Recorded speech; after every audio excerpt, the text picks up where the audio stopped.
laafaa duukaa deema jechuudha. Gaafa aadaan kee duudhaan keedhaaf immoo aadaa duudhaa namoota biroo saboota biroo yookaas immoo kan addunyaa biraa taata jechuudha. Of dhiistee eenyummaa kee dhiistee aadaa kee dhiistee saba biraa fakkaataa of fakkaachuudha nama biraa fakkaattee jiraachuu jechuudha. Uummata Oromoo jaarrawwan muraasaaf kun qunnameeti kan inni ture jechuudha. Keessumattiyyuu Oromoo Gujiif Boorana irraa kan hafe walumaa galatti jechuudha. Gadaan akka duraa yookaas immoo bakka duriirra hin turre naannoo Oromiyaa keessatti bakka garaagaraatti laafeeti kan inni ture. Oromiyaa keessatti gadaa deebisanii miila isaa dhaabuun faladha jechuudha. Duudhaa uummata Oromoo, aadaa uummata Oromoo, duudhaa isaa, seenaa isaa, safuu, safeeffannaa bakka itti deebisuudhaaf egaa kana taasisuudhaaf sochiiwwan tokko tokko taasifamaati kan turan waggoottan darbanii keessumattii erga waggaa muraasaati asii gumiiwwan odaa seena qabeessa ta'a fakkeenyaaf kan akka odaa roobaa, odaa bisiliif, odaa bulluq hundeessuun kana odaa bultuun jalqabamee jiruu fi kan odaa nabee durumayyuu hojjetamaa jiru immoo cimsuun faallaa tokkodha.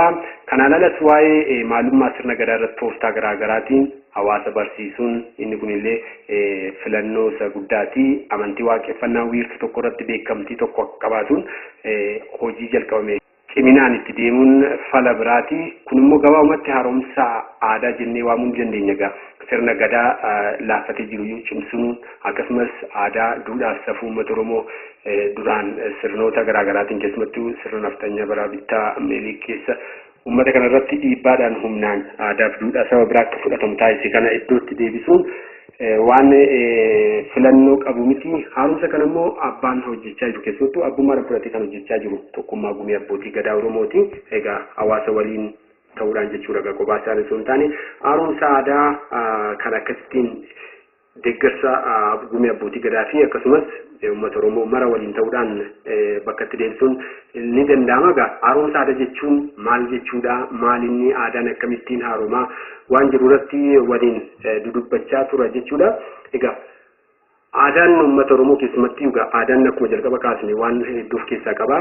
Siyaasa of keessatti qabataa, aadaa gaafa jennu amantaa of keessatti qabataa, ooltee bultee uummata Oromoo mara of keessatti kenni qabatu agarsiistuuwwan aadaan uummata Oromoo kun haara'aa jira kan jedhan tokko lama kaasuun ni danda'ama. Fakkeenyaaf akka irreecha hora Finfinnee kanuma gaafa 24 irreeffannee darbine waggoota 150 booda yeroo jalqabaatiif irreeffatameedha. Akkasumas irreecha Arsadii irratti uummanni Oromoo waggaa waggaadhaan dabalaa ankooti jedhee tamanii waggaa waggaatiin deemee fiixeewwan Oromiyaa garaagaraa irratti bee irratti hirmaachaa jiraachuun isaa agarsiistuu biraa ta'uu ni danda'a. Sanaan alattis immoo uffannaan uummanni Oromoo uffannaa mataa isaa qaba.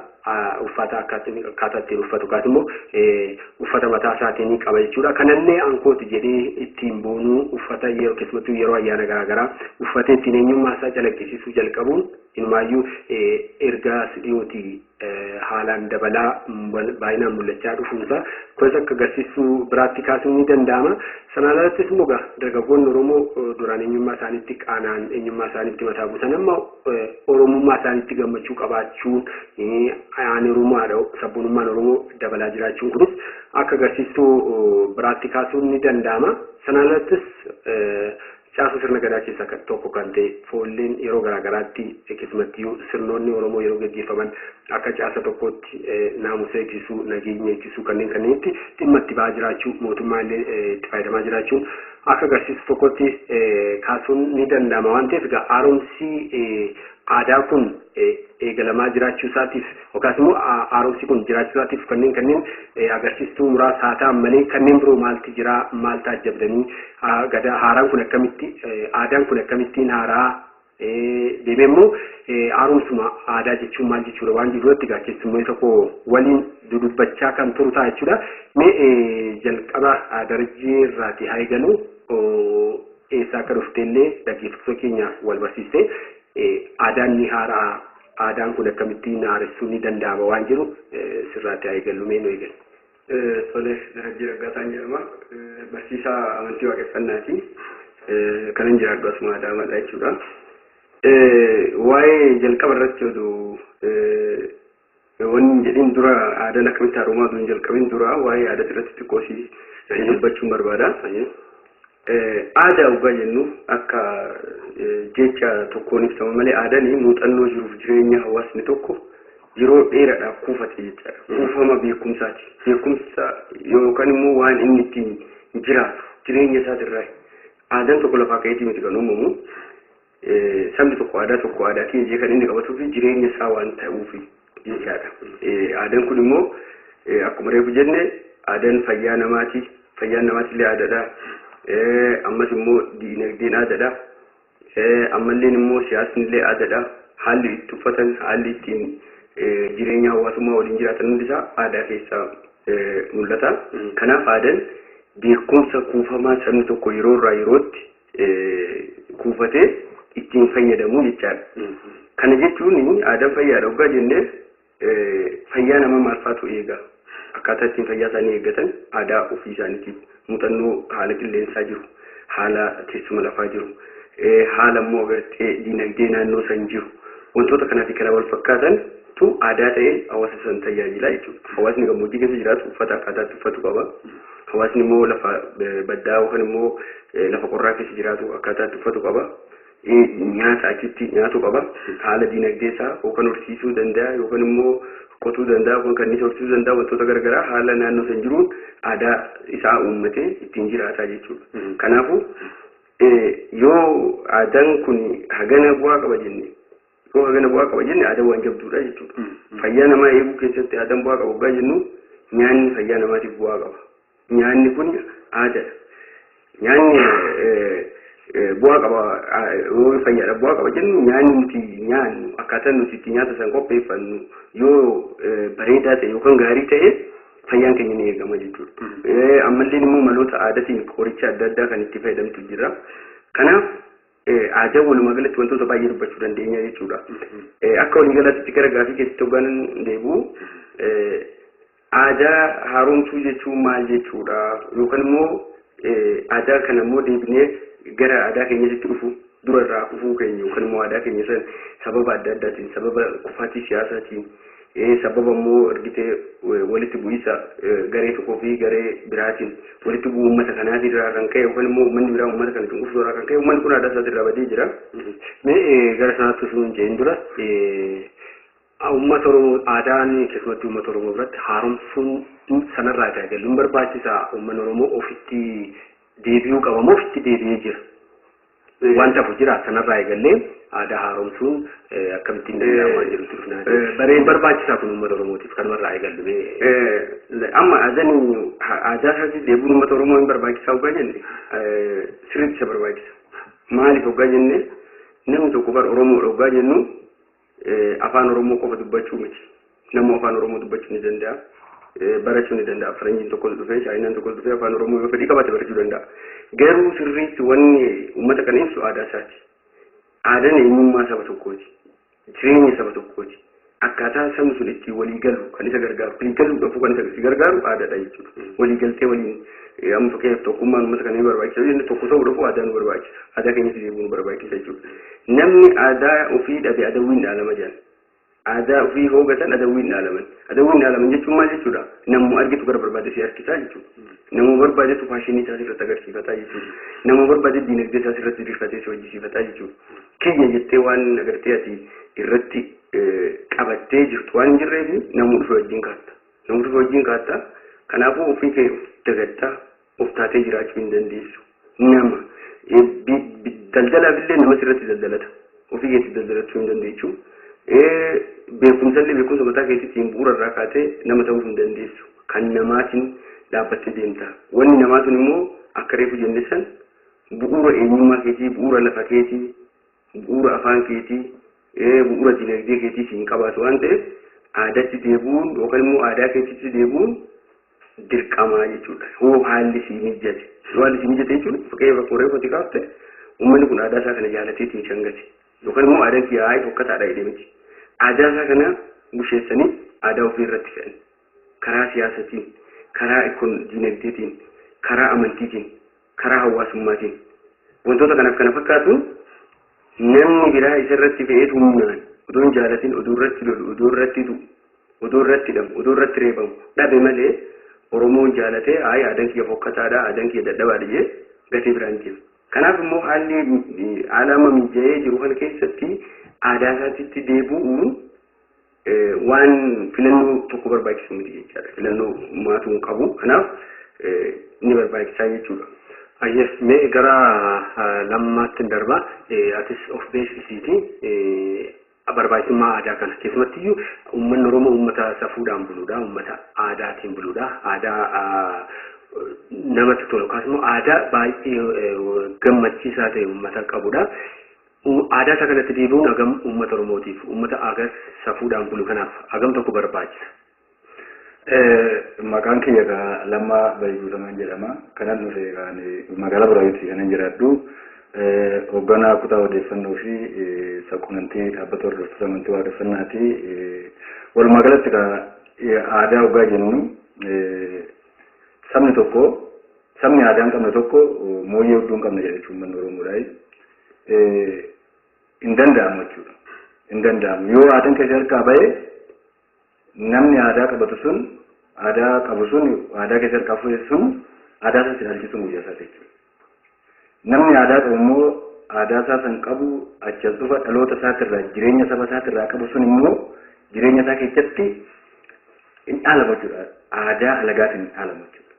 Aadaa alagaatiin dhaalamte jechuun eenyummaan kee hafee jiruuf jireenyi kee hafee afaan kee hafee ati garbicha namaatti taata malee ofii keetiin murteeffachuu ofii keetiin jiraachuu akka dhaloota kee duwwaasuu isinitti jiraachuu dandeessu jechuudha. Yoo aadaa keetti deebi'uu baatte waan kee wanni guddaan aadaa haaromsuu waggaa jennu xinsammuu dhaloota Oromoo kana haaromsuu jechuudha. Waan alagaan mataa keenya keessa kaa'e kun waan guddisee alagaan waan isaa xiqqaa fi fokkata akka waaqatti ol guddisee mataa dhaloota kanaa keessa kaa'e kana xinsammuu dhaloota kanaa keessaa baasudha jechuudha.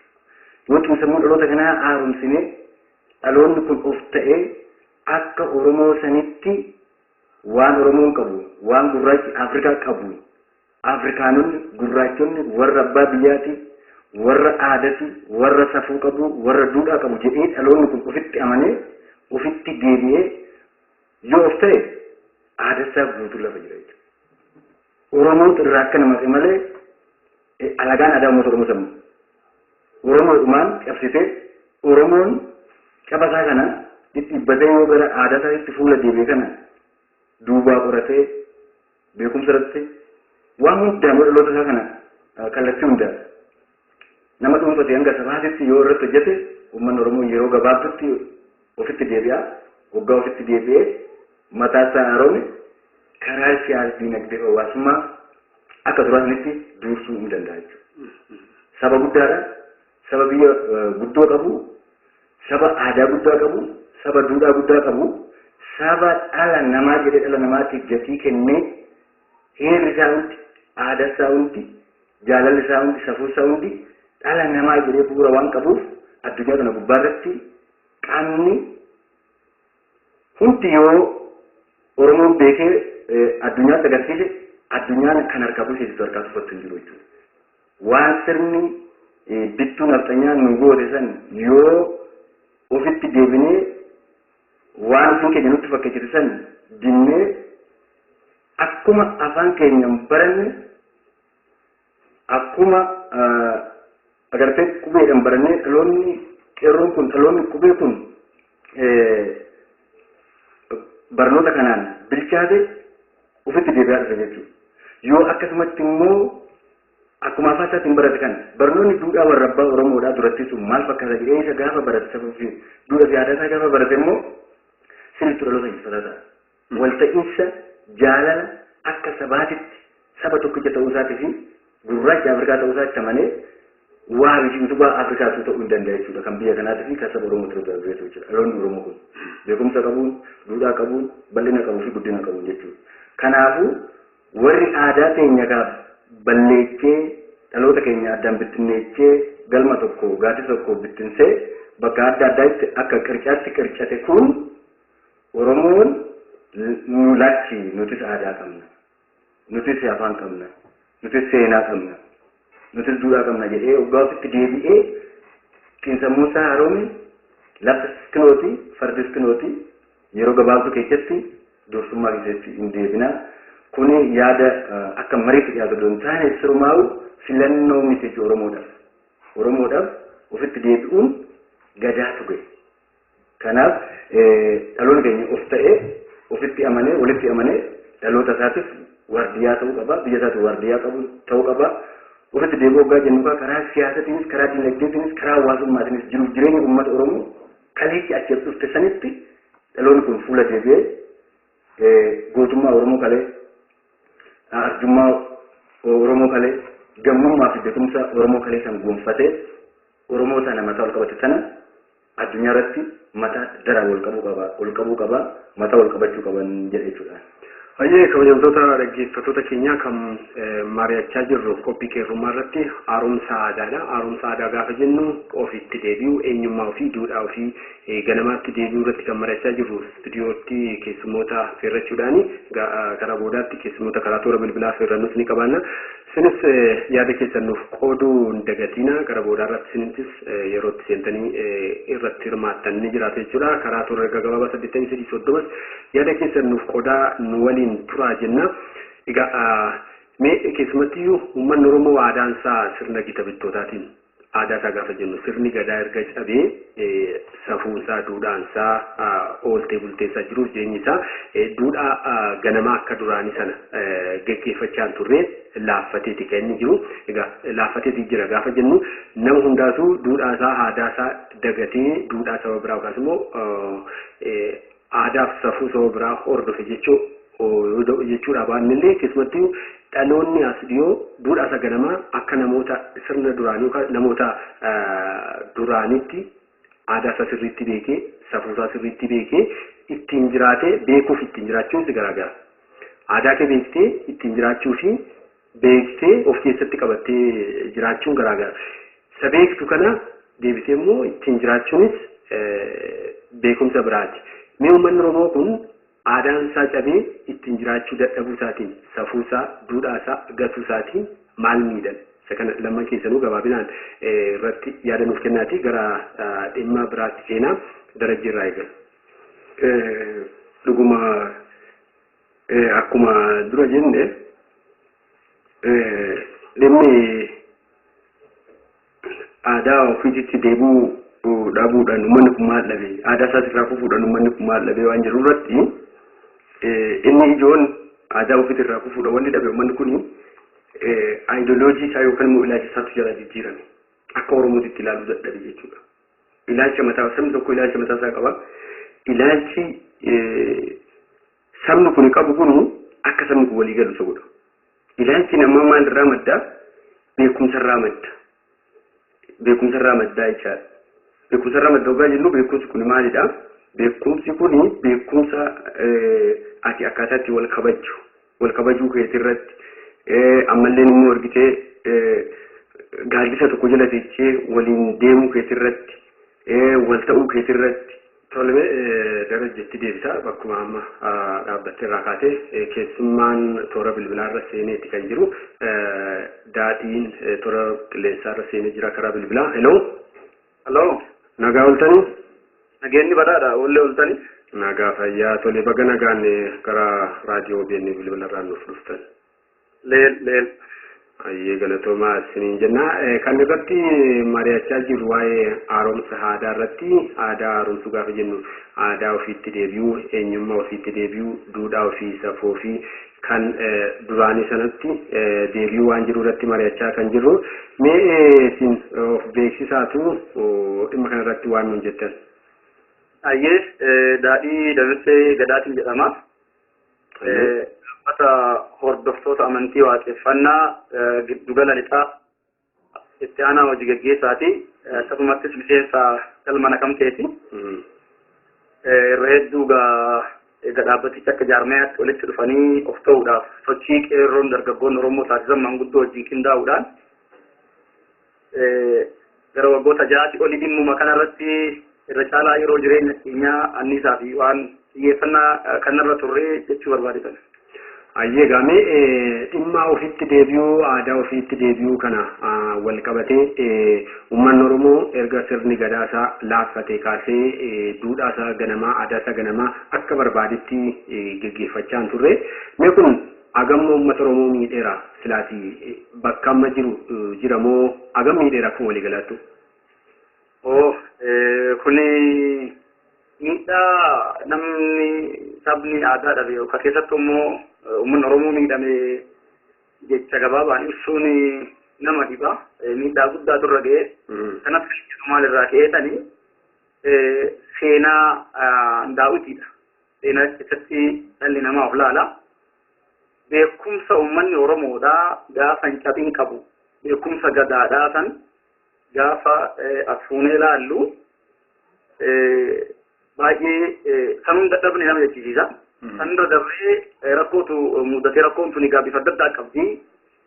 Kan duraati irratti of dhabe tokkoon namaa akka sabaatti akka dhala namaa tokkotti of dhabuu dhufe. Mee of dhabuu jechuun kun maal jechuudha? Of dhabuu jechuun abbaa fi haadha irraa uumamne miti abbaa fi haadha irraa uumamne qabna. Abbaa fi haadha irraa uumamne dhiifneeti nama abbaa keenya hin ta'ini abbaan kee abalu jedhi amanii haati koo abalu jedhi fudhadhu afaan kuni afaan kootii miti jedhi dhiisi afaan sirrii afaan guddinatti nama geessu kana afaan jireenyaa kana jedhi fudhadhu aadaan ati jiraachuu qabdu akkanatti uffachuu qabdu akkatti jiraachuu qabda jedhamee gaafa namni akka silaa itti uume sana dhiisi akka biraa ta'u of ta'uu dhiise jechuudha. Faallaa heera uumaatti ta'a. Faallaa heera uumaa jechuun uumaan nama uume kuni uummata gurraacha Afrikaadhaa gurraachuma godhee uume. Arabuma fakkeessee uume. Chaayinaas akkuma bifasaatti uume. Ameerikaanotas haa ta'u warra biraa akkasumatti uume. Akka itti uumaan uume san dhiisanii akka biraatti hin jiraadha gaafa jedhan of dhabuun isa kanaa jecha. Of dhabuun kun immoo maal fide? Wal dhabuu nutti fide. Gaafa of dhabne sana wal dhabna utuu laalluu waliin agarru rakkoo waliitiif waliif dhukkubsannu jaalala tuni gidduudhaa deema jaalalli gaafa nama gidduudhaa deeme humna ayyaantummaa spiritual power kanatu nama gidduudhaa deema gaafa inni deeme rakkoon fayyaa rakkoon diinagdee rakkoon wal ta'anii waliin waan qaban irratti haal duree tokko malee utuu dubbiin baay'isin utuu jeequmsa waca maraammartuun qabaatin al tokkotti waliin dhaabbachuu dhabuutu dhufa gaafa of dhabanii wal dhaban jechuudha. Gaafa wal dhaban maal dhabuu biyya ofii dhabu waan qaban dhabu utuu lafa sana jiranii akkuma loonitti dheedanii magaluu bobba'anii magaluu gabaabumatti seenaa gabraa yookaan seenaa gabrummaa bifa garaagaraatiin karaa hawaasummaatiin karaa siyaasaatiin karaa dinagdeetiin karaa jiruu fi jireenya aadaa namni waan qabu hunda aadaa keessaa qaba waan akkasiiti. Waa tokko yeroo jiroo ta'e waa sadii uummanni Oromoodha. Yeroo qillina waan jedhu jira waan yaadachiiftanii itti fufuu danda'a. Ayyee gabaabsaatuma. Waa sadii uummanni Oromoodha yeroo ittiin kenninaa jedha dafaa wal bira dhaabbadhaa jedha. Tokko nama du'ee yeroon awwaalaa jedhu lama gamtoominaaf yookiin tokkummaadhaaf hin beellaminaa jedha. Ilaa gaafa of taanee jiraachaa turre sana gaafa wal taanee aadaa keenya jiraachaa turre sana gaafa duudhaa gadaatiin fi heera gadaa Oromootiin bulaa ture akkas ture jechuudha. Gamtoominaaf yeroo kenninaa jedha. Inni sadaffaa ganamaan bobba'ii jedha. Ganamaan bobba'ii gaafa jedhamu waa itti fayyadama yeroo kanarraa bifa taa'in maanaajimentiitiin effectiveness efficiency waan garaagaraa kana garaagaraa ammayyaatiin seektarrii garaagaraa yookaan akka daldala dhuunfaattis haa ta'u jireenya ofiitiif namni yeroo itti fayyadamuu qaba sabni qaroome jedhamu sana uummanni Oromoo ganamaan bobba'ii kaayyoo keerratti jireenya keerratti hojii keetiif akkasitti itti fayyadama yeroo lafa ka'a. Akkasitti waan gurguddaa akkasii dhabneeti kufaatiin nu mudate akka sabaattis ni kufne Oromoon gaafa kufu Afrikaan hafeen jiru akkasumatti waluma faana kufaatiin nu mudate ofitti deebuu dhabuun waan keenya dhabuun miidhaa akkasii nurra jugooti. Ayyee gaamee of ta'uu yookaas immoo of dhabuun kun uummata Oromoo irra miidhaa ammasii erga geessisee maaltu falamee duudhaan kun aadaan kun akka deebi'uuf maaltu qaba? Inni jalqabaa of barbaadudha. Amma akka bal'aa Oromiyaa kanatti sochii bareeda jira. Bifa jaarmayaatiin illee wanni ol babba'aa dhufe jira.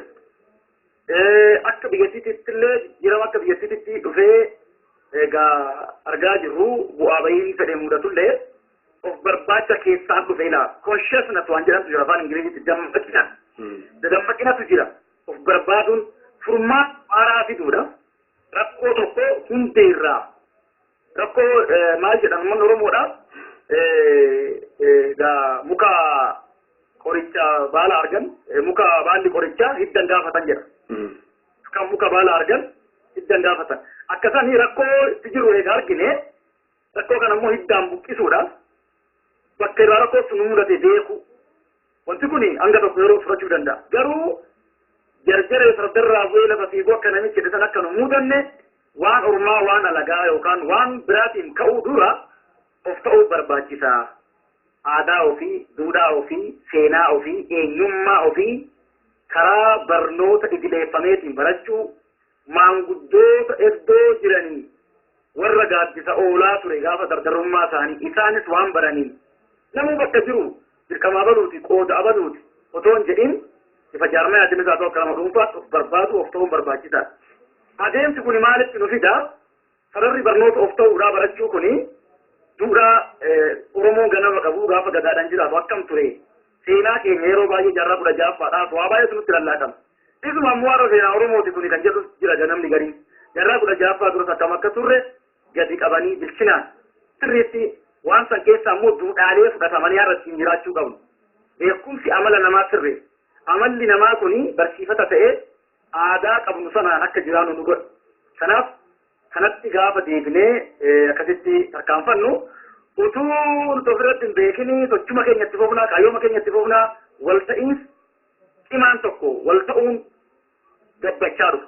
Majeni yeroo xiqqoon jalaa deemaa jira gabaabinaatiin daqiiqaa lama kan hin caalleen mee agarsiistuuwwan amma mul'achaa jiran agam abdii qabu keessumattiyyuu duudhaaf safuun aadaan uummata Oromoo sun guutummaas akka deebi'uuf agarsiistuuwwan amma mul'achaa jiran keessumattiyyuu irreeffannaan hora Finfinnee deebi'uu fa'aa kanneen biroos ni jiru kan akkamittiin taajjabde?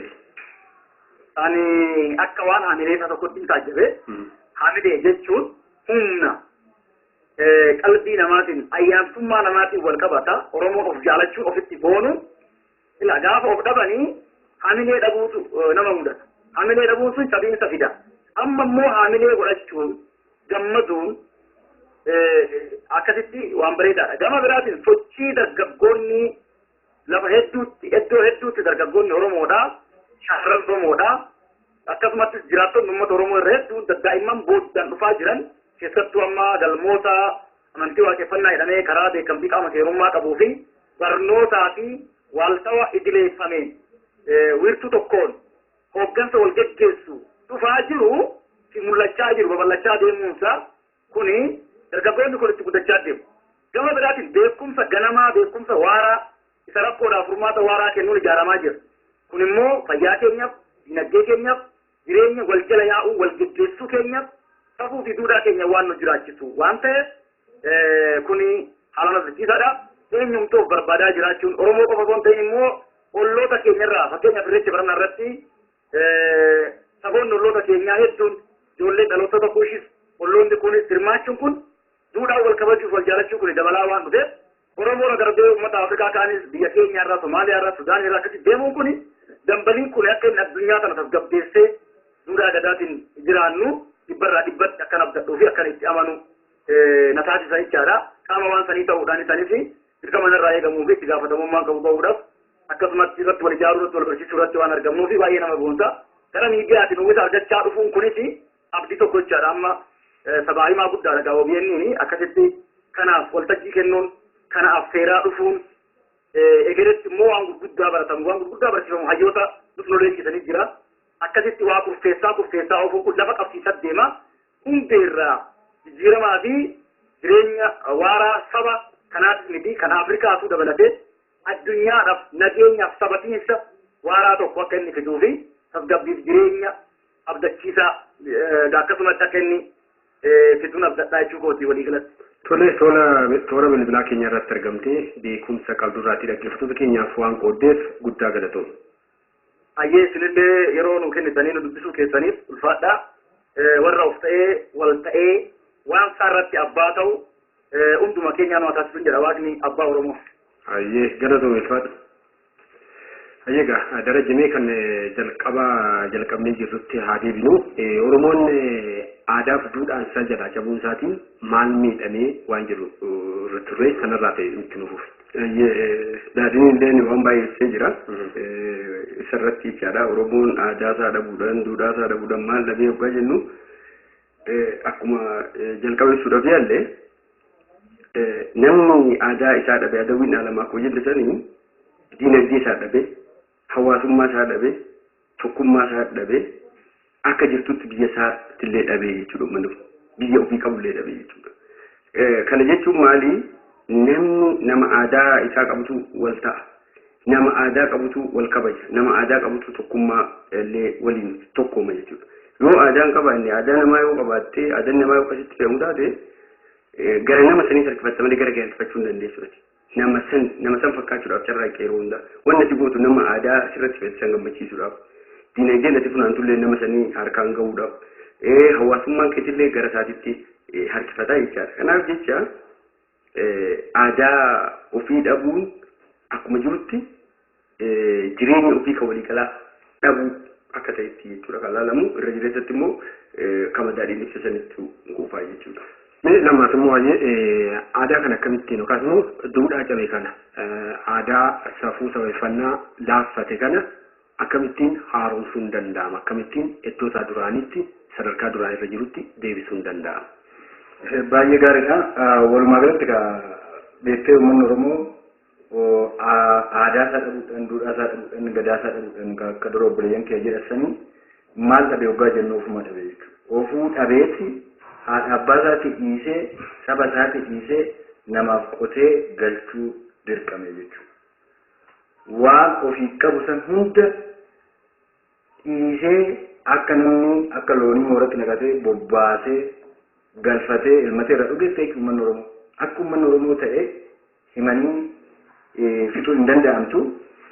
Yaa ta'uuti galata dhaloota keenya abboota keenya warra biyya keenyas nutti hidhatee aadaa keenya kanas nutti hidhatee yaa ta'uuti ayyaantummaa isaanii biraa jiraatti wanti amma dhaloonni kun godhuu qabu dhibbaan dhibbatti dhaloonni kun of ta'uu qaba jechuudha.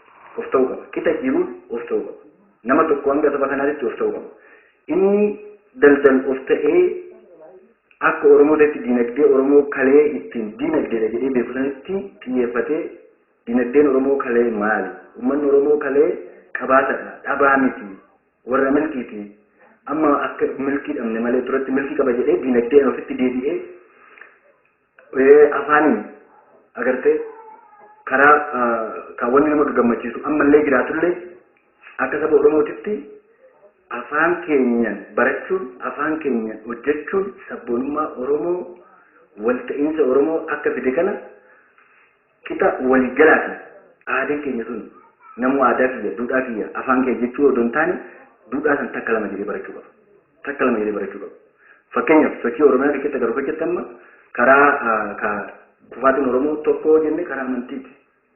Amantii obbaa jennu karaa ayyaantummaa milkii dhaloonni kalee biyya kana dhaalchise ofii biyya ta'ee nu abbaa biyyaa nu godhe yoo yaadatamuu baatanii warra kiyya biyya abbaa kiyyaati afaan abbaa kiyyaati seenaa abbaa kiyyaati jedhee dhaloonni kun warra isaan dhiisee warra isa cabseef seenaa isa cabseef akkamitti akka cabe akkamitti akka kufe anoo baratu yoo ta'e mataasaa keessatti gadaantummaa uumama jechuudha.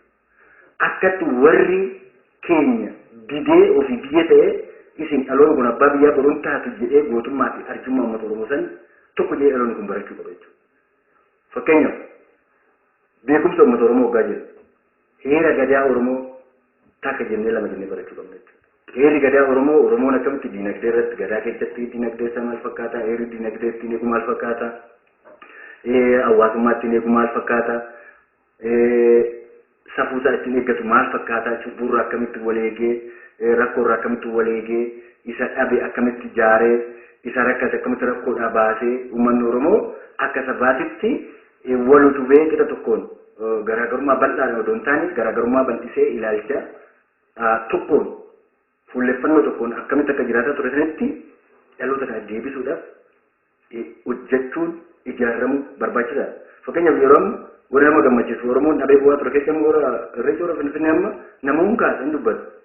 Namni gammachuudhaanuu namni du'u jiraatin afaa jedhee nama tilmaamaa ture fa'aa jira jechuudha. Gaafa Oromoon irreecha warra Finfinneetti deebi'u kana Oromoo Finfinneetti deebi'e. Kun qixa guddaa dhaloonni Oromoo gaafa dura bittinnaa'u gaafa Afrikaanonni bittinnaasan qixa sanitti Finfinneetti deebi'uun Oromoo rakkoo san bakka sochoosee raasee buqqisuu itti irreegamaa jiru. Ilkaan tokko akkuma sochee buqqaan ture ilkaan sochee tokko Oromoo nama warra Finfinneetti deebi'uun warra Finfinneetti dhaloonni keenya irreeffachuun waan nama gammachiisa jechuudha. Maaliif inni maaliif nu gammachiisa hoggaa inni siidaa tokkummaa keenya jechuudha. Siidaa tokkummaa Oromooti. Siidaa afaan Oromooti. Siidaa agartee wal jala yaa'insa wal ta'iinsa walitti amanu walitti kuufuu Oromoo sana jechuudha. Waan biraa wanni barbaanne hin jiru. Wanni biraa Oromoo tokko godhu maal jennee wanni biraa uumuudha wanni yaallu hin jiru. Waan Oromoon gaafa tokko ta'ee jiru sana. Waan Oromoon gaafa wal ta'ee jiru sana. Akkaataa Oromoo wal jala yaa'aa jiru sanitti sirna san barbaadachuu jechuudha. Sirna san barbaadachuudhaaf immoo duudhaa san barbaadachuudhaaf immoo tokkoon nama xinsammuun isaa Oromoo qaba jechuudha. Xinsammuun isaa xurii jibbiinsa wal yakkoo aadaa namaatiin qabamoo kana keessa bahee aadaa isaatti deebi'uu qaba jechuudha. Mataa keenyattuu bara beekumsa Oromoo san dhiisee ilaalcha Oromoo san dhiisee waan biraatitti guutamuu qaba. Waan biraata nu keessa namnee jira. Waan biraa bare, anna bare, soba bare, kijiba bare. Dhaloonni haqa Oromoo san baree Oromummaa Oromoo sanitti gaafa deebi'ee sammuu isaa kun haaromee aadaa isaatti fuullee walitti ba'a. Dhaloota isaatti fuullee walitti ba'a. Walii amanamaa walitti amanaa walitti kuufu. Wal jala yaa'a. Wal ta'a. Kiyya malee teentaas waliin hin jedhu. Anas si beeka. Akkana hin jedhe malee akka si jetti sirrii miti waliin hin jedhu. Yaada furmaata yaada dhaloota kana ijaaru fuulduree dhaloota keenyatiif irreegaa deema jechuudha. Kanaaf walumaa galatti dhaloota keenya nam tokkodha kaanee aga sabaatti aga jaarmiyaa siyaasas ta'e hawaasummaas ta'e dinagdees ta'e Oromoo keessaa ol baheetitti of wanna jedhuufi garee fi wanna jedhu alagaan nu keessa kaayisan keessaa sammuusaa keessaa of baasee Oromoodhaaf saba kiyyaaf biyya kiyyaaf ammoo Afrikaadhumaa rakkoo fi gadadoo kana keessaa baasuudhaaf hojjechuu aga sanitti bal'inee irreennee Oromoodhaaf hojjechuu qabna. Namoota dirqama isaa bahuu qaba. Aadaa isaa haaromfachuu, duudhaa isaa haaromfachuu waan jedhamu dura duudhaa isaatti beekuu qaba. Of beekuu qaba. Wal beekuu qaba. Walillee beekuu qaba. Walifillee beekuu qaba. Hoggaasaan walitti kuufa jechuudha. Waan ati fiddee anitti kuufa. Yoo hin ta'in waan asitti yaaduma sirrii kana waan ani keessa hin jirre jedhee sana jibbaa jechuudha. Kun maali? Dhaaltummaa alagaan nu dhaalchise waan alagaan nu keessa facaase waan ta'eef. Kanarraa bahu yaada obboleessi kiyya fide beekumsa obboleessi kiyya qabu sanitti deemu. Fakkeenyaaf akka dura jetteemu uummanni Oromoo aadaa qaba. Aadaa san beeka of keessa ittiin jiraachuun immoo dhibeessa. Rakkoo. Namarraa adda ba'a. Nama addaa wayii se'ama. Intiin xala maqaa duraan. Maqaa adda addaa itti ba'a rakkoo irra gahaa ture jechuudha. Beekumsa of keessaa qabu san Oromoon aadaa isaa beeku san ittiin jiraachuu shaakaluu qaba jechuudha. Ittiin wal jiraachisuu shaakaluu qaba. Ittiin nageenya biyyaa eeguudhaaf shaakaluu qaba. Ittiin Oromoo wal taasisee abbaa waan isaa taasisuudhaaf ittiin hojjechuu qaban jedha jechuudha akka waliigalaatti. Hayyee kabajamtoota dhaggeeffattoota keenya kan dhaggeeffachaa jirtan qophii qeerrummaadha. Dhimma irratti mari'achaa jirru immoo haaromsa aadaa irratti aadaa ofii akkamittiin haaromsuu akkamittiin guddisuu duudhaa keessumattuu kan uummata Oromoo irratti xiyyeeffanneetti kan mari'achaa jiru jechuudha. Dhiifama egaa akkuma jalqaba kaasne uummanni Oromoo gadaan isaa erga cabeeti. Tokkummaan isaas wal faana cabeeti kan inni jiru, eenyummaan isaas wal faana cabeeti kan inni jiru, keessummaan toorarraa seeneeti kan jiru, dhimma amma kaasitti gara boodaatti walitti deebina. Hayyee goobanaadha Bishooftuu irraati waajjira aadaa fi turizimii bulchiinsa magaalaa Bishooftuutti itti gaafatamaadha goobanaani. Hello. Nagaa ooltanii? Nagaa kamta? Nagaa fayyaa tolinee dhimma irratti mari'achaa jirru haaromsa aadaa irratti aadaan akkamittiin haarawaa aadaa ofii kana haaressuudhaan keessumattuu uummanni Oromoo erga sirni gadaa isaa cabee aadaa duudhaa safuu jiruuf jireenya isaas duukaa madaqanii laaffataa dhufe kanaan immoo tokkummaa isaas dhabee jira eenyummaa isaas dhabee jira wanta hedduudha kan inni dhabe aadaa haaressuu ni danda'ama. Aadaan kun jiruuf jireenya uummata tokkooti. Jiruuf jireenya uummata tokkoo keessatti amma uummanni Oromoodhaa waan jiraatu aadaa bal'aa qaba. Aadaa gaddaa hin qaba, aadaa gammachuu qaba, aadaa wal gargaarsaa hin qaba. Kana keessa aadaawwan yeroodhaa yerootti jijjiiramaa fakkeenyaaf aadaadhaa barteedha waan jalqaba irraa kaasee abaabilee irraa ati barachaa guddattu safeeffachaa eeggachaa guddattu wanni ati barachaa safeeffachaa eeggachaa guddattu kun immoo akkuma dhaalli sarara isaa waliin gadhiisee safuusaa eegdee duudhaasaa eegdee dhaloota dhaachiftaa adeemsa keessa saniif waan amma dabalamu kana wajjin wanti haaromsaa ammayyeessaa deemsu jiraachuu danda'a. Fakkeenyaaf aadaan uffannaa tokko jiraachuu danda'a. Amma Oromoo keessatti aadaan uffannaadhaa kun Hello, dhagaamaa jirtu.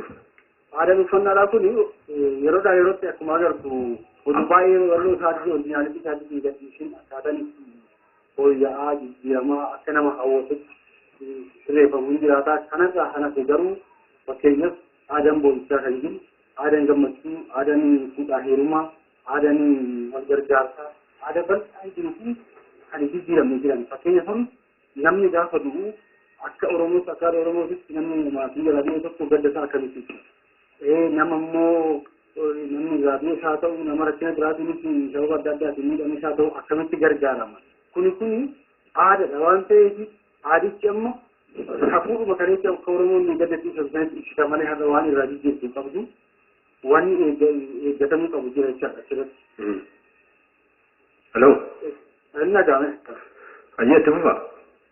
Akkasanii waan immoo aadaan kun amma waan dhaloonni beekuu qabu jedhanii yaadu Oromoon amma jechoonni sabboonummaa itti ibsuu dandeessu. Amma Oromoo keessatti aadaa kana guutummaa isaa kana hammachuu danda'u amma dhaloonni waan of ta'uu jedhu yeroo ammaa kana akka malee faarfachaa akka malee itti fayyadamaa dhufee jira. Fakkeenyaaf of ta'uun maali? Of ta'uun yeroo uummata yoo jennu dhaloonni tokko of ta'ee dhalata. Ati gaafa abbaa keetirraa dhalattu dhiiga abbaa keetii sanii taatee dhalatta. Hamma duuba deemsa Oromoo jira jechuutti hamma abba torbaa dhiiga walitti fuuni dhiiga firoomaa dhiiga aansee kan wal dhaalu kan wal warasu inni kun waan of taatee waan dhalattuuf hamma abba torbaa wannoo qabaa jechaadha. Kanaaf dhaloonni of ta'uun seera uummati. Fakkeenyaaf mukti tokko muka ejersaa tokko fudhanne muka ejersaa fi muka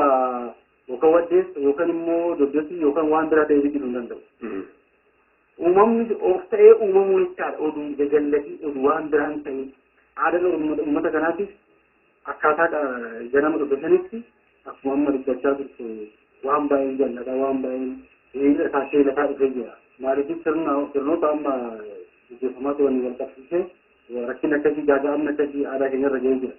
Haa ta'utti garuu dhaloonni amma waan kana karaatti buusee aadicha kana qabatee deemuudhaaf sochiin dhaloota keessa jiru of ta'uun dhaloota keessa jiru jechi sabboonummaa namni tokko sabboona jedhamuudhaaf waan of ta'uudhaaf kun jecha keessa kana mul'isaa ibsuu danda'a.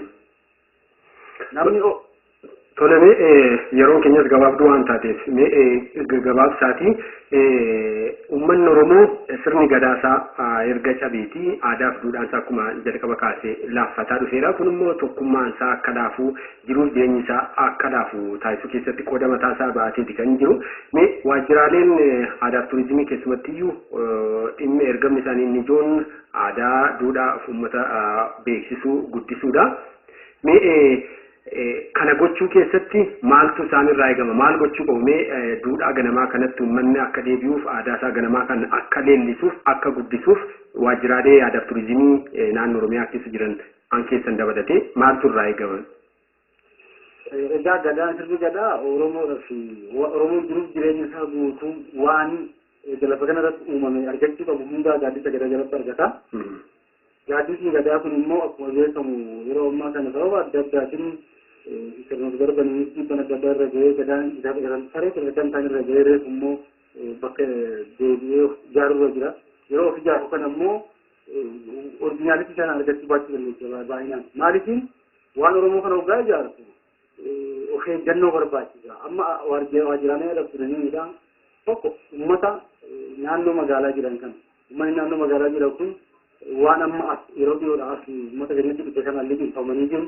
uummanni kun ofiin boonee sabboonee gara waan ofii bakka deebi'u sirna ofii jaalachuu sirna ofii jabeessuu akka fedhii horatu awareness uumuu qabu. Lammaffaa immoo sirnicha fedhii fakkeenyaaf waajirri yoo abbootii gadaa walitti qabu yoo sirna gadaa ijaaruu barbaade fedhii isaa qofa osoo hin taane fedhii uummata kanaa aadaa uummata kanaa sirnicha uummata kanaa akkaataa jabeessuu danda'uun abbaa sirnichaa sanii bakka kennanii isa hirmaachisanii akkaataa inni immoo dhaloota illee itti barsiisu. Amma hawaasa naannoo magaalaa jiru caalaa hawaasni naannoo baadiyyaa jiru sirna kan sirriitti beekanii hawaasa kan gara magaalaatti illee fidanii akkaataa uummata magaalaa kanaan sirnicha walirraa barachaa wal barsiisaa deeman taasisuun dirqama. Kan kanarraa hafe aadaan uummatichaa baadiyyaa keessa jiru kun waraabamee gara barnootaatti illee kaalikularni barnoota keessa illee garee dhaloonni magaalaa jiru kun illee asirraa baratu agarsiisu immoo manguddoonni hawaasni keenya sirna beekan dhaloota kanatti dhufanii wanno tokko akka kennaniif godhuun dirqama ta'a. Egaa eebbummaa fi abbootii gadaa yaamuu qofa osoo hin taane isaanis illee hiree waa barsiisuu hireen gadaa sana karaa qabsiisuu akka kennamuuf waajiroonni ofitti yaadan yaaduu qabu. Hayyee toora bilbilaa keenya irratti argamtee mudannoo akkasumas beekumsa dhimma kanarratti qabdu dhaggeeffattoota keenyaaf waan nu qooddeef guddaa galatoon. Guddaa siin galateeffadha. Hayyeegaa kabajamtoota dhaggeeffattoota keenya sa'aatiin keenya karaa goolabaatti deemee jira. Mee gabaabinaatiin waan nu kaastan lamaan keessanuu waan daqiiqaa lamaan caalleen duudhaa safuu akkasumas oolte bultee ganamaa isaatti uummanni Oromoo kun akka deebi'uuf dargaggoota irraati maal keegama dargaggoota irraa gaafa jennu dargaggoota irraa qofa osoo hin taane akkuma waliigalaatti hawaasa uummata Oromoo irraati maal keegama irra caalaatti immoo fuulduratti fuudhee kan deemu dargaggeessa waan ta'eef qeerroof qarree waan ta'eef maaltu isaan irraa eegama akka dhaamsaatti lamaan keessanuu dargaggeessaa eegalle. Tole isa kana akkuma reefu jenne uummanni amma of barbaadaa jira. Haga of barbaadaa jiru kanatti immoo namni amma akkanumatti mooshin yookaan immoo lafumaa ka'ee aadaan isaa akka isa barbaachisu hubatte malee beekumsa aadaa isaa kana baay'inaan qabaachuu mala. Hundi isaa beekumsa aadaa isaa kana hin qabu jechaadha. Garuu aadaa isaa sanitti deebi'uu barbaadutti jira. Dhaloonni amma jiru kun akka jirutti jenereeshiniin ammaa kun manguddoon illee naga danda'ameefitti gara sanatti deemaa jira jechuudha uummanni Oromoo. Isa kanatti deebi'uudhaaf dhaloota kanarraa wanti eegamu dhaloota waan kana beeku barsiisuutu irraa eegama namarraa. Nama barsiisuutu irraa eegama. Barsiisuu qofas miti immoo shaakala akkaataa ittiin aadaa saniin jiraatu shaakalchiisuun barbaachisaadha jechaadha. Yoo namni barsiisuu hin jiraanne ani Oromoo ta'uu kiyyaa miidhamuu kiyya qofaan ka'ee qabsaa ta'uu hin danda'a yookaan immoo qabsoo siyaasaa keessa galuu hin danda'a qabsoo waan garaagaraa keessa galuu hin danda'a. Garuu bakka sanitti waan san deebisee gochuudhaaf gargaarsa na barbaachisa. Gargaarsa na barbaachisu gargaarsa beekumsa waan saniiti. Gargaarsa sammuu keenya kana sammuu nama kana qulqulleessu ofitti amanuudha. Namni ofumatti amanuun hagam tokko. Ani yeroo baay'ee nama baay'ee argina. Nama baay'ee argina dhugaatti hin jedhu. Yeroo namni ani aadaa keenan jaaladhaa waan keenan jaaladha jecha ogaa garagalee immoo namni bira waan san harkatti tuffate wayyaa jala kaawwatee dhiisuu ni jira jechaadha. Inni sun maalidhaa fi yeroo nama aadaa san jaallatu bira jiraate aadaa san akka nama jaallatutti yeroo immoo achi deeme aadaa san tuffii namootaatiif sodaa namootaatiif waan dhiisuuf isa kana immoo maaltu barbaachisa yoo jenne barnoota barsiisudha.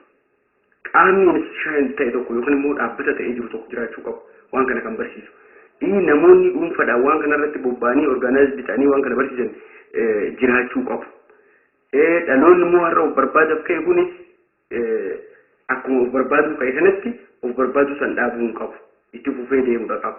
Yoo kana itti fufee deemuu kan baatu ta'e deemnee ammas harka namaatti itti fufnaa jechuudha. Harka namaatti itti fufna hoggaan jiru ammaan sana guutuutti aadaa nuti ofirraa baname malee waan keenya san lafaa hin fudhan. Meeshaa keenya kan jalaa qufu kan namni nu jala gata san hin argan barbaaduu jiru. Haga isa san argannee bakka itti deeffannee waan sanirraa waa oomishachuu dandeenyutti taa'uun nurra jiru jecha. Tattaafachuu qabnaa jechuudha. Tattaafachuu qabnaa. Yoo tattaafannus immoo saraara eegnee ta'uu qaba jechuudha. Namni akkuma amma reefu jedhame aaduma namaa waanuma namni tanaan dura namatti feesan aadaa kiyya namni jedhu hin jira jechuudha. Aadaa kiyya jedhee fudhatee tokko kan deemu hin jira.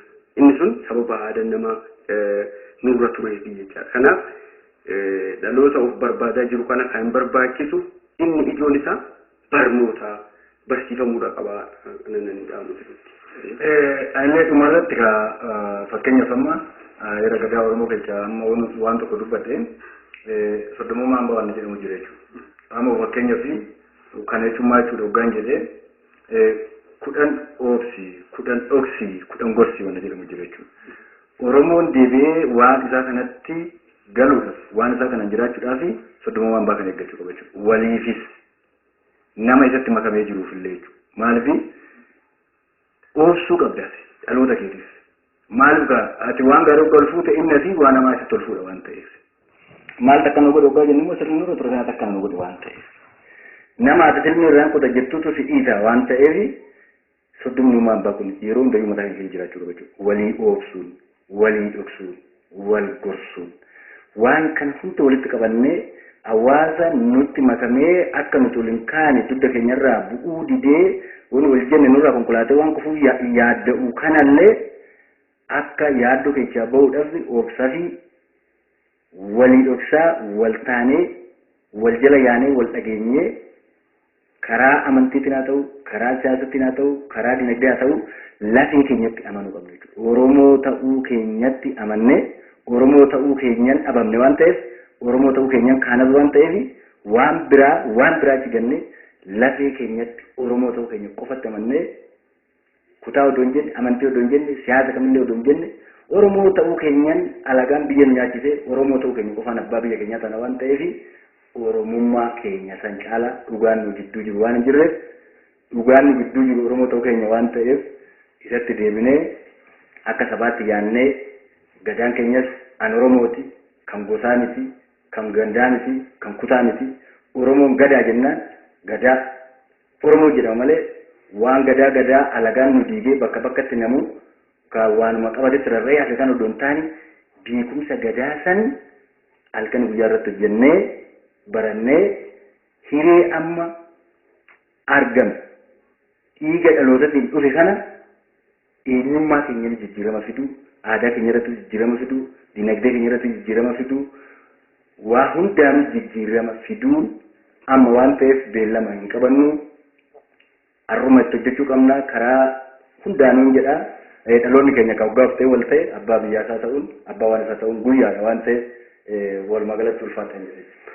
Ajee kabajamtoota dhaggeeffattoota keenyaan mariin keenya goolabatti finneerraa walitti qabuudhaaf keessumattiyyuu dhimma marii haaromsa aadaa jedhu kanarratti aadaan keenya kan duraanii cabuu isaatiin yookaas immoo aadaaf duudhaan keenya iddoo isaatiin laafuu isaatiin waan baay'ee akka dhabne dhagaa marii kanaan kan kaasanii keessumoonni keenya keessumattiyyuu aadaan isaa duudhaan isaa cabuu isaatiin uummanni Oromoo of dhabee jira akkasumas wal dhabee jira dinagdee isaa dhabee jira fayyaa isaa dhabee jira kanarra darbee tokkummaa isaas dhabee jira kanaafuu kanneen hunda deeffachuudhaaf gadaan isaa deebi'uu akka qabu ragaa wanti guddaan marii keenya irraa kanaan kaasne maaliif yoo jenne gadaan waltee bultee uummata Oromoo hunda walitti qabateeti kan inni jiru wanti jiruuf jireenya uummata Oromoo hundi gadaa keessa waan jiraatuuf gadaan yoo hidda isaatti deebi'e tokkummaan uummata Oromoo iddoo isaa duraatti deebi'uu akka danda'udha marii kanaan kan ka'e mootummaa illee tokkummaa uummata Oromootti kan amma rakkachaa jiru kan osoo